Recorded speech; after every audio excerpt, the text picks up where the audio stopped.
नमस्कार प्यारे बच्चों, आज की क्लास में हम जानेंगे वर्णिका का हिंदी क्लास 10th का वर्णिका का चैप्टर नंबर 3 जो कि माँ है। चैप्टर का नाम क्या है? माँ है, जो कि वीवी ऑब्जेक्टिव क्वेश्चन देखने वाले।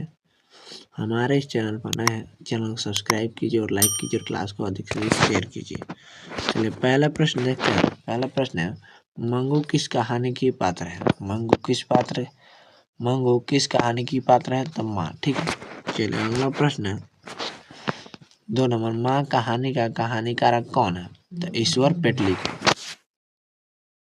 अगला प्रश्न है 3 नंबर, माँ कहानी किसकी ममता का वर्णन किया गया है? तो माँ का। ठीक है, ऑप्शन नंबर बी हो जाएगा हमारा आंसर।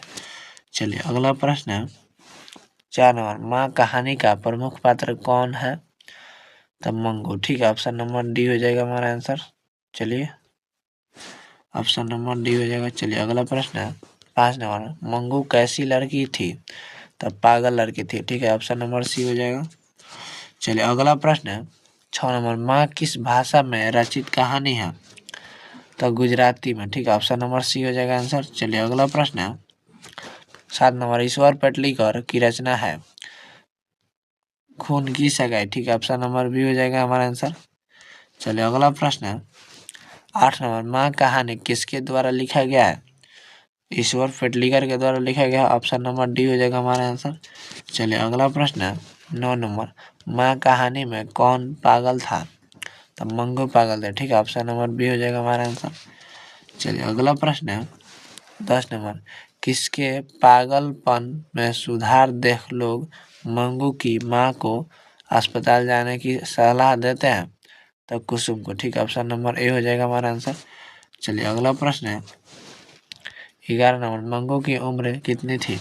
मंगू की उम्र कितनी थी? तो 12 वर्ष। ठीक है, ऑप्शन नंबर सी हो जाएगा हमारा आंसर। चलिए अगला प्रश्न है 12 नंबर, मंगू की माँ को कितने पुत्र थे? तो 2। ठीक है, ऑप्शन नंबर बी हो जाएगा हमारा आंसर। चलिए अगला प्रश्न है 13 नंबर, मंगू जिस अस्पताल में भर्ती होती है वहाँ के कर्मचारी हैं व्यवहारिक और कुशल? चलिए अगला प्रश्न है 14 नंबर, कहानी का प्रधान पात्र है?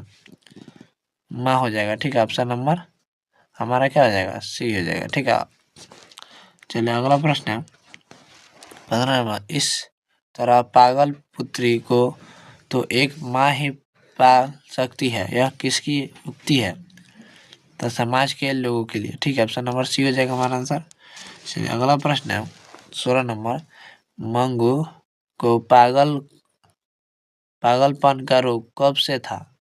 पागलपन का रोग कब से था? तो हमारा आंसर क्या हो जाएगा? जन्मजात से, मतलब जन्म से ही। ठीक है, ऑप्शन नंबर बी हो जाएगा हमारा आंसर।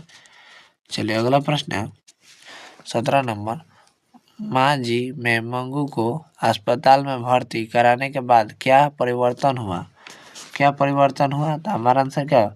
वह भी पागल हो गए। ठीक है, ऑप्शन नंबर सी हो जाएगा हमारा आंसर। चलिए अगला प्रश्न है,